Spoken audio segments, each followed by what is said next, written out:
Good morning, all. Today we are going to continue with the economic environment. So, in the last class, we have learned about economic systems, and in that, capitalism and socialism. So, now we are going to learn about mixed economy.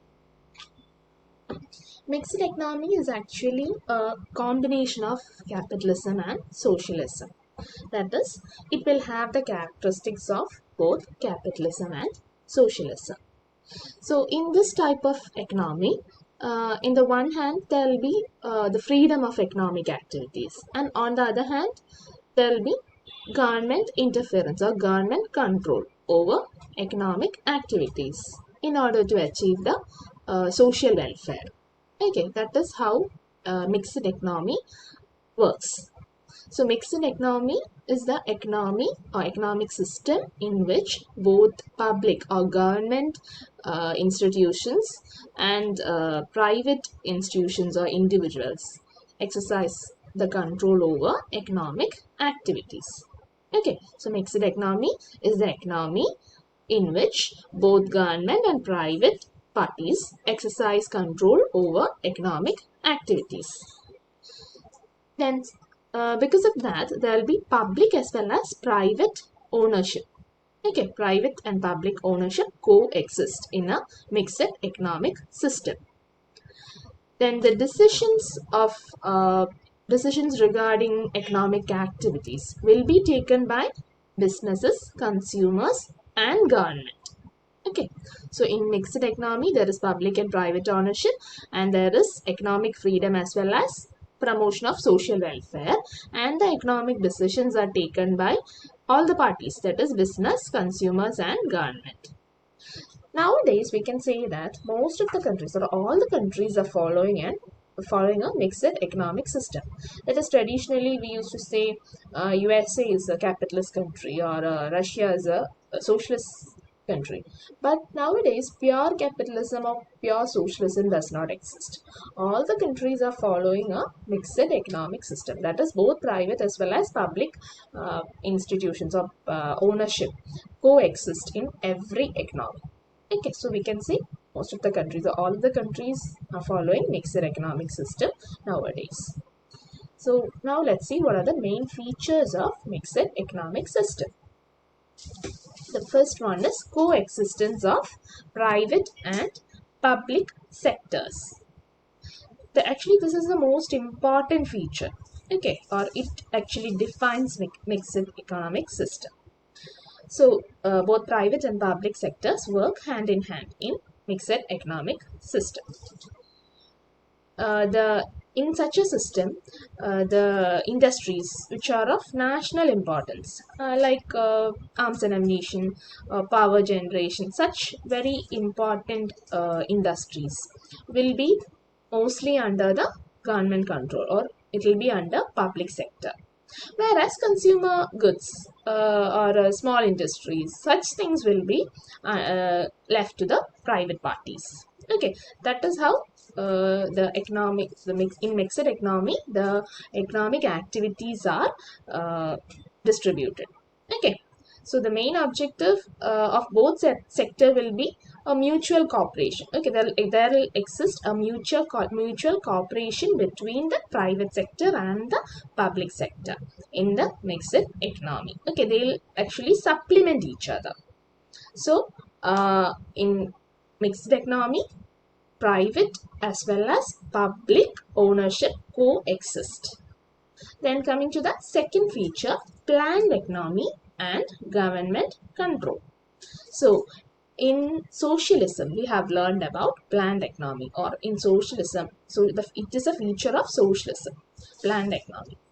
That is, everything will be planned in advance. All the economic activities will be planned in advance. Okay, that is, the government will launch plans with a view to improve, or with a view to achieve economic development. Okay, so these plans will actually aim at development of both public as well as private sectors. So, in order to achieve the objectives and to promote social welfare, the government will set a plan. A government will fix a plan and will try to implement everything according to the plan. The government will have a control over the industries and other enterprises which are under private sector also. Okay, government will have some industries under its control and some industries left to the private parties. But upon these industries which are left to the private parties also, the government will have a certain level of control. That is how the mixed economy functions. So in mixed economy, it's a planned economy. Government will have a plan in advance in order to improve the economic development and also to improve the social welfare. And at the same time, it will have a control over public sector as well as private sector. Okay, public sector companies are under the control of the government, and private sector companies will have the freedom, but still it will be regulated. It will be controlled to some extent by the government. Then next is private party and economic equality. So under mixed economy, people have the freedom to acquire private property. But in the interest of the equitable distribution of wealth and income, that is in mixed economy also, we try to have a distribution of income and wealth. That is, we don't want to some people to have a lot of wealth and lot of income, and whereas some others are in a very poor state. We don't prefer that in mixed economy. So what we do is, in order to have a proper distribution of wealth and income, the government will formulate economic policies in such a manner that there is no concentration of wealth in some people, with some people. Okay, so that is a measure taken by the government for economic equality. Okay, so for that, government will impose taxes over private parties. Okay, so through taxes, it will generate income. The government will generate income, or government will take away a part of the wealth and income from the rich people, and it will be distributed, or it will be used for the welfare of the poor people. Okay, or to develop infrastructure and all. The government will be using this money which is taken from the wealthy people for improving the living standards of the poor people. Okay, so and poor people, they may be given some extra benefits like ration and all. They'll be given food grains, they'll be given some facilities at a concession. Okay, so that is how the government tried to bring out economic equality. So we can say that in mixed economy, private individuals or private parties can own private property. At the same time, the government tried to strike a balance between the poor and the rich by distributing, or by taking a part of the money from the rich and giving it to the poor as some concessions, as some food grains, or for creating better facilities for the people. Okay, so that is how government strikes economic equality. Next is price mechanism and regulated economy. So price mechanism is a feature of capitalism. Regulated economy is a feature of socialism. So in mixed economy, both these features come together. Okay. That is, in capitalism, the entire economy will be controlled by price mechanism. Okay, our price mechanism decides everything. There is a demand and supply forces guide every economic activity in capitalism.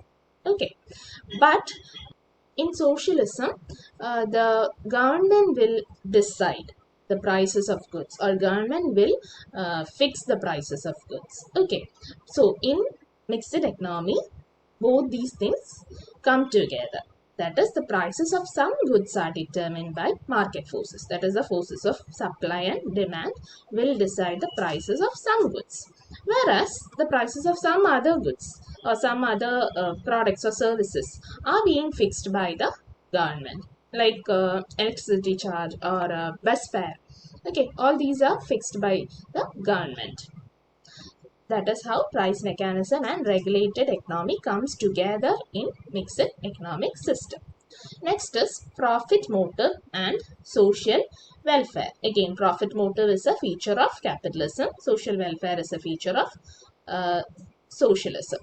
Under mixed economy, the aim of the private parties would be to earn maximum profit. Okay, aim of production will be to earn maximum profit, just like the capitalist economy.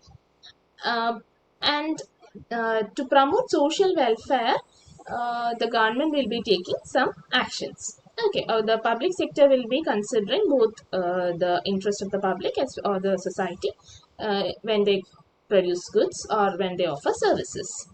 And but if the government feels that some particular industry is working against the interest of the society, okay, even the private parties have got some responsibility, or they also have to work for the welfare of the society along with earning profit. But if the government feels that that is not happening, a private party, a private business is not working in that manner, it is going against the interest of the society, then the government can take action against them. Okay, or they can nationalize that particular industry, and the government may take over it and all. Okay, so the government can take actions against a business which is going against the welfare of the public. So that is about the features of mixed economy. So we can say that in mixed economic system, features of both socialism and capitalism will come together, uh, focusing on the social welfare. Okay, it mainly focuses on social welfare than accumulation of wealth. So some used to say that mixed economy is a golden mean of socialism and capitalism. It's because it is a average, or it is a summing of both the good features of both capitalism and socialism. Okay, so coming to the next topic, industrial policies. Okay, so we have finished economic system.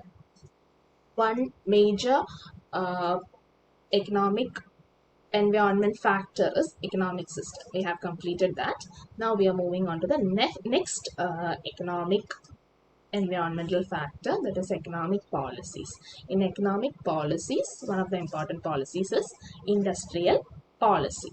Okay, industrial policy refers to government's policy towards industries. Okay, government's policy towards the establishment, functioning, growth, and management of industries is called as industrial policy. Okay, so industrial policy includes rules, regulations, principles, and procedures to regulate the industrial undertaking of a country in the desired direction. Industrial policy includes government policies regarding labor, capital, then foreign capital, cottage and small scale industries, then employment, all such things will come under industrial policy. Okay, so industrial policy is set, or the industrial development of a country is controlled, or it is accelerated by the industrial, or with the industrial policy of the country. Okay, our government formulates the industrial policy in order to manage or control or shape the industrial development of that particular country. So industrial development of a country is shaped, guided, fostered, regulated, and controlled by the industrial policy of that particular country. Okay, so the government of India has come up with many industrial policies from time to time in order to uh, regulate the industry in the desired manner. Okay. So it is aptly said that industrial policy is an instrument with which or with the help of which the government or the state participates in the industrial growth or the growth of the nation. Okay, so that is about industrial policies.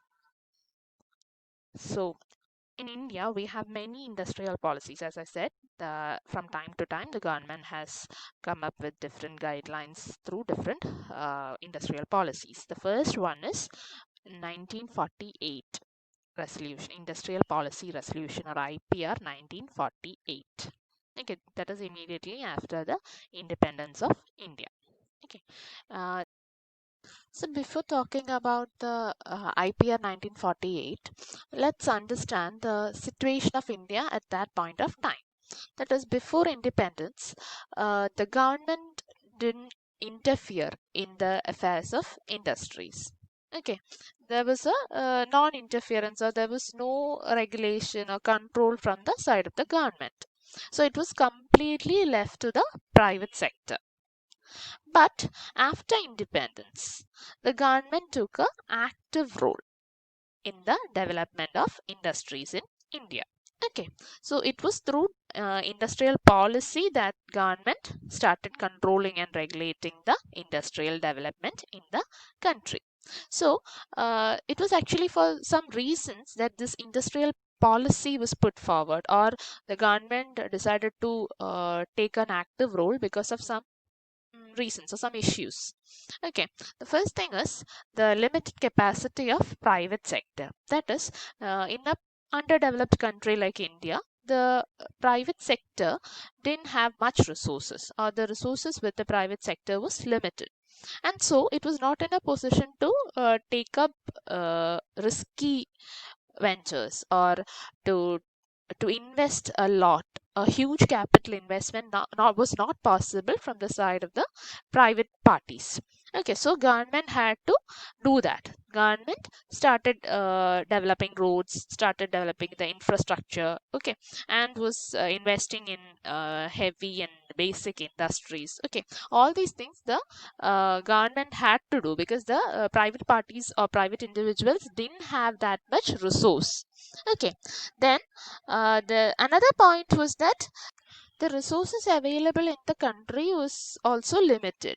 Okay, so the government have had to make sure that these resources are being utilized for the priority areas, or the priorities determined by the plans. Okay, in our plan, in the plan that is prepared by the government will set some priority areas or objectives, and so these resources should be utilized in those areas only.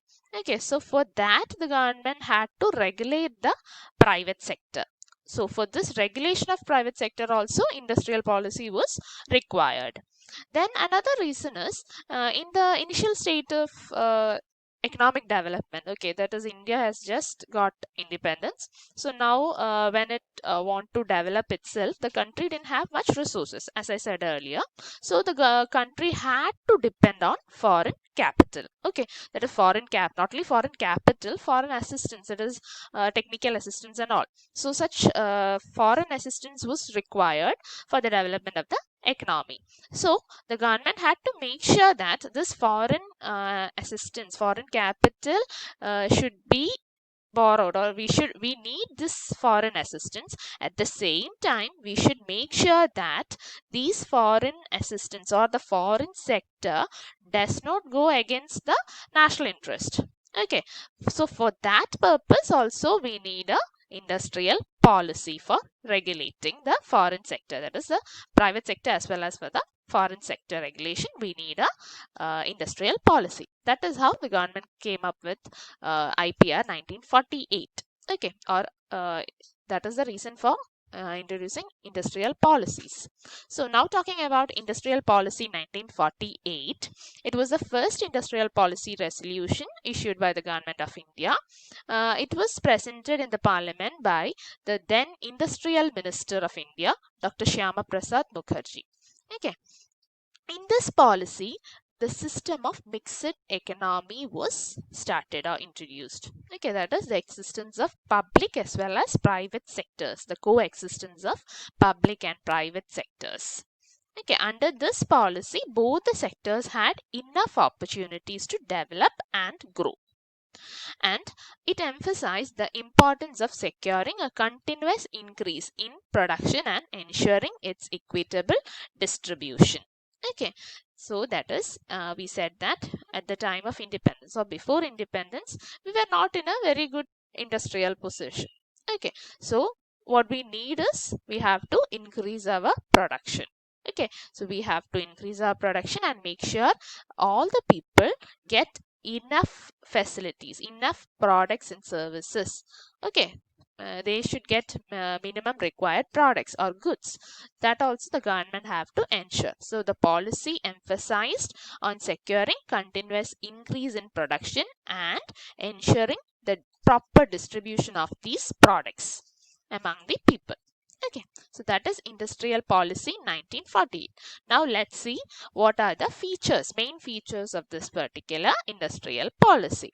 First one is dual role of public and private sector, that we have already said, right? That is the mixed economy was introduced. So both public and private sectors were there in the economy, or they took part in the industrial or economic development of the country. Then next is division of industries. That is, the industries were divided into different sectors or different groups that we'll discuss later. Next is importance of cottage and small scale industries. That is, this policy mentioned or discussed about the importance of small scale and cottage industries in the country. Okay. Then it also discussed about the or mentioned about the importance of foreign capital, that actually we have already discussed why the foreign capital is important for a country like India at that point of time. Okay, so now we'll see each of these in detail. That is, first one, about the classification of industries. So according to the IPR 1948, the industrial sector, the large scale industries were divided into 4 groups. That is, the first one is basic and strategic industries. Okay, so these basic and strategic industries come under the public sector. Okay, all the 3 basic and strategic industries, arms and ammunition, atomic energy, and railway. All these come under this particular category, that is public sector, that is basic and strategic industries. Okay, these were in the exclusive monopoly of the government. Okay, that is, only government can start, or government only, government was the only player in these industries. No private party was allowed in these industries. Okay, so next is key industries. That is, key industries include coal, iron and steel, aircraft, shipbuilding, mineral oil, telephone cables, wireless apparatus, etc., etc. Okay, all these actually these six basic industries, 6 key industries come under this particular category. Okay, or we can say this is public cum private sector. That is, all new undertakings related to these industries would be established only by the government. Okay, all new undertakings. Okay, if only government can start new companies in under these 6 industries. Okay, and the existing units can continue to be managed and developed by the private sector for the next 10 years. Next is, that is the third category, is controlled private sector. Okay, in the third category, 18 important industries were included. Okay, that includes tractor, motor vehicle, heavy machine tools, cotton textiles, etc., etc. Okay, these industries would continue to remain under the private sector, but the central government, okay, in consultation with the state government, will have certain control. Okay, they'll control and regulate. There'll be general control by the government over these 18 industries. Okay, so they are called controlled private sector. Then the fourth category is private and cooperative sector. The fourth category included all those remaining industries, okay, which were run by private ownership or on a cooperative basis. Okay, that is, either cooperative societies or private owners can run the or run all other remaining industries. Okay, so but one more thing is, if any of these companies doesn't function in a satisfactory manner, then the government can interfere in its working. Okay, so in this fourth category, private and cooperative sector, all the industries which didn't come under the three categories already mentioned will come under this fourth category, and in that all the companies will be run by the private individuals or cooperative societies and all. They can run with all the freedom, but if there is something happening or if the functioning of the company is not satisfactory, then the government will interfere in its working. Okay, so that is all about the four categories of industries mentioned in 1948 industrial policy. So what were the main features of industrial policy 1948? First one was dual role of public and private sector. Second one, division of industries that we have discussed now. Then fourth one is importance of cottage and small scale industries. So in the division of industries, we have discussed about the classification of large scale industries. So what about the small scale industries? Small scale industries were given importance because it was understood that only the small scale industries can utilize the local resources in a most effective manner. And also, small scale industries are very important for achieving greater efficiency in the production of consumer goods. And one more thing is the small scale or cottage and small scale industries will be very helpful in generating more employment opportunities. Okay, that is why cottage and small scale industries were given importance in the IPR 1948. Then the last feature was importance of foreign capital. That is foreign capital, foreign assistance, foreign technologies. All these are very important because at that point of time, India was not in a position to raise lot of money or raise up enough capital, and it didn't have all the technological capabilities. Okay, so for the speed, for the fast growth of Indian economy, we need to depend on foreign capital. At the same time, we should protect our national interest also. That is why foreign capital was also discussed, or regulations regarding foreign capital was also there and included in the industrial policy 1948. That is all about 1948 policy. We can discuss about the next industrial policy, that is Industrial Policy Resolution 1956, IPR 1956. It was announced in the year 1956. Its objective was the acceleration of the rate of economic growth and the speeding up of industrialization as a means of achieving a socialist pattern of society. Okay, so at this time, that is during 1956, the main focus was on accelerating the rate of economic growth and industrialization. Okay, that is, before that we have accepted a socialist pattern of the society. So in such a society, we need to accelerate the economic growth. Okay, so this policy was put forward with that aim. Industrial Policy 1956 gave primacy to the role of the state to assume a predominant and direct responsibility for industrial development. That is, in this policy, the government was given a very important role for the development of industries in the country. Okay, or the role of public sector was increased in this policy. Yeah. Then let's see what are the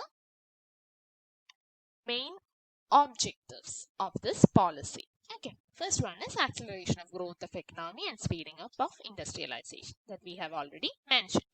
Then another one is expansion of the public sector and development of heavy and machine building industries. Okay, so the second objective is expansion of public sector. As I said, in this particular industrial policy, the role of public sector was increased, or it was widened. The scope of public sector was widened. Okay, so that it actually assumed that the public sector has a lot more to do for the industrialization and economic growth of the country. So many sectors, many industries were brought under this public sector in this particular IPR. Then it also stood for the development of heavy and machine building industries, that is heavy industries. Okay, such industries also were given more importance, that is required for the growth of the country. Okay, Then the third one is increase employment opportunities, improvement of living standards and working conditions. Okay, so this policy gave importance for the workers, laborers as well. So this policy talked about the improvement of the working conditions of the laborers, improvement in the living standards of the people, then also regarding generation of employment opportunities. Okay. Then another objective of this policy was prevention of monopolies and concentration of economic power. That is, the our country is a mixed economic. Okay, our country believes in mixed economy, or it is having an economic system which is mixed economy. So it will definitely have the features of socialism also. So in socialism, we said that it doesn't allow concentration of economic power, or it doesn't allow people to be having only a few people to have a lot of wealth and some others in a very poor condition. That is not allowed, or that is not welcomed in a mixed economy also. So here what we try to do is we try to avoid monopoly. Okay, we try to avoid companies or private parties growing too big. Okay, so that they finally become a monopoly, they establish a monopoly in that particular industry. That is not welcome, that is not allowed. We want competition. We don't expect only one particular player in the market. Okay, that is not welcome, that is not allowed. So prevention of monopoly and concentration of economic power. So concentration of economic power is also to be avoided. That is, economic power or wealth is to be distributed in a reasonable manner. Okay, it should be equitably distributed among the people. So these are the some of the major objectives of IPR 1956. So now let's see the features of IPR 1956. The first one is the new classification of industries. That is, in the beginning itself we said that in IPR 1956 the scope of public sector is widened. So the classification of industries, that is four groups, where the industries were divided into four groups in the previous IPR 1948. That classification is changed in 1956. That we'll see. That is, yeah, in 1956, the industries were classified into three. That is public sector, public cum private sector, private sector. So first one, public sector. In public sector, there were 17 industries. Okay, 17 industries. These include the atomic energy, defense equipments, iron and steel, heavy casting, all such heavy plant and machinery, all such industries come under this schedule A. That is, 7 industries come under public sector, and these 7 industries are mentioned in schedule A of the IPR 1956. Okay, so in this category, those industries which were included in this category, in such industries, the future development was the exclusive responsibility of the state. That is, the future development of these 17 industries was completely restricted for government. Okay, no other private party can interfere in that. Only government can do the future development of these 17 industries. Then the next category is public cum private sector. All the 12 industries that come under public cum private sector were mentioned in Schedule B. Okay, so in Schedule B, for those industries included in Schedule B, it is owned by the state, owned by the government, in which the private parties or private enterprises can actually, they would be acting as a supplement, okay, to the efforts of the state. So it is owned by the 12 industries mentioned in second category, that is Schedule B. They are owned by the state, and at the same time they can be supplemented by the private companies. Okay, that is public cum private sector. This include antibiotics, road transport, sea transport, chemical industry, fertilizers, aluminium, all such industries. 12 industries come under this category. Then the third one is private sector. Private sector, all the remaining industries, that is except all the 17 industries plus 12 industries mentioned in Schedule A and B, all other industries come under this third category, private sector, that is Schedule C. Okay, so these industries were left open for the private sector. So hence the responsibility of the establishment, function, growth, development, everything regarding these industries that come under private sector is controlled by the private parties, or it is up to the private parties. But still the government or the state can control these industries with some regulations. That is actually IDRA, that is Industries Development and Regulation Act. There is an act like IDRA 1951. Using that act, the government can regulate or control these private sector industries also. Okay.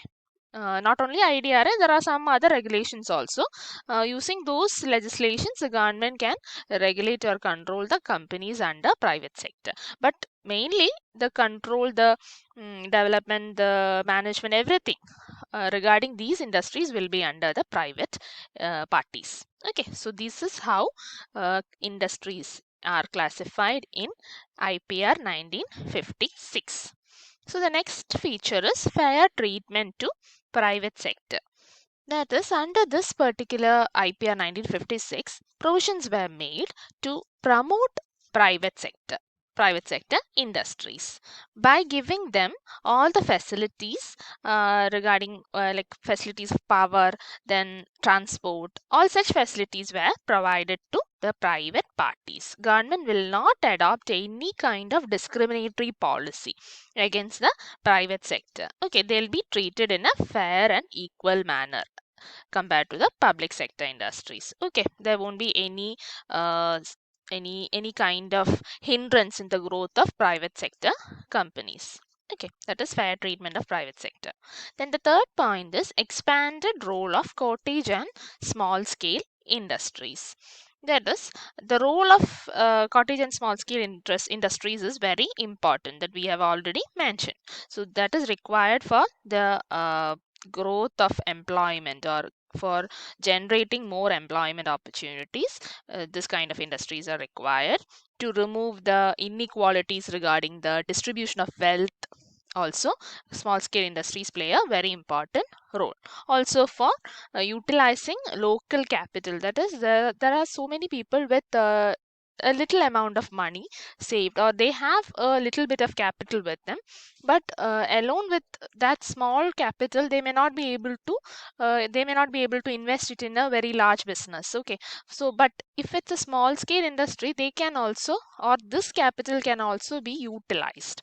That is the importance of small scale industry. Okay, that is, in a small scale industry only a very limited capital is required, and not only that, maybe a few people like this who are having a small amount of capital with them, they'll put it together, and they'll put it together in a small scale industry, and so thus we can utilize those small amounts which are there with normal people. Okay, not very big, very rich people. They're very normal people having a small capital. All these put together, they can start a small industry. In such manner, we can utilize the money. Okay, that's another important role of small scale industries. So government take a genuine effort to promote such small scale industries. So the government provides subsidies, tax reliefs, then technical assistance and all for these kind of small scale industries for promoting them. So the next point is concession to public sector. Concession to public sector is the next feature. That is, government will provide facilities of power, transport, and finance to public sector units. And along with this, the proper management of public sector enterprises is also ensured through this policy. That is, this policy emphasizes the importance of the need of efficient management of public sector enterprises. That is, public sector enterprises actually will act as a source of revenue for the government. So by properly managing the public sector units, government can make money, okay, can generate income. And also through public sector enterprises, proper utilization of country's resources is also possible. That is why public sector enterprises are given so much of importance. Then the next feature is balanced regional growth. Okay, balanced growth. All the regions should be developed in a balanced manner. Okay, so in order to check the unbalanced growth of industries in some part of the country, in some part of the country there may be so many industries. In some other parts they'll be not developed. They'll be in a very bad state. So that is not good for the country as a whole. So we need to reduce that unbalanced growth. So some special provisions were made under this policy in order to ensure a balanced growth, balanced regional growth. Okay, so those regions where the industries are not there, much industries are not there, those regions which are industrially backward, they are given some priorities. Okay, they are given some priorities for the establishment of new industries. More and more facilities are provided for the development of industries in such regions. That's how balanced regional development was ensured. Then the next point is technical and managerial personnel. Okay, so the arrangements were made by the government to give technical and managerial training to the people, to the employees of both public as well as private sector enterprises. Okay, so special training institutions and business management courses were all started in good universities in the country in order to develop good managerial personnel as well as technical experts. Then the next feature is role of foreign capital. Okay, several modifications were introduced in the previous policy, or when compared to the previous policy, some modifications were made regarding capital, foreign capital in this particular policy. That is to make use of foreign capital on a large scale. Okay, many concessions were offered to the foreign capital under this particular policy. Even though foreign capital participation was allowed in the Indian economic development, the major share of the company should be with the Indians only. That was a rule, or that was mandatory even in this policy. Okay, then the next feature is proper facilities for labor.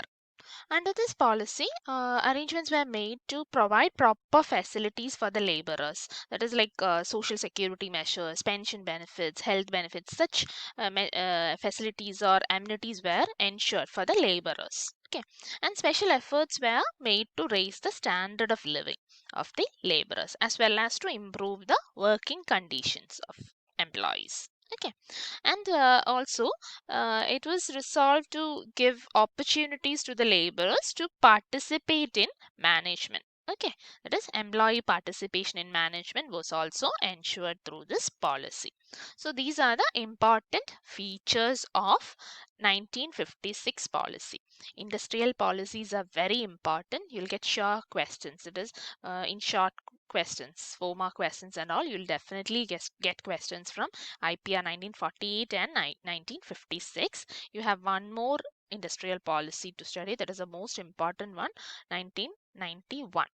So that we will discuss in the next class. Thank you.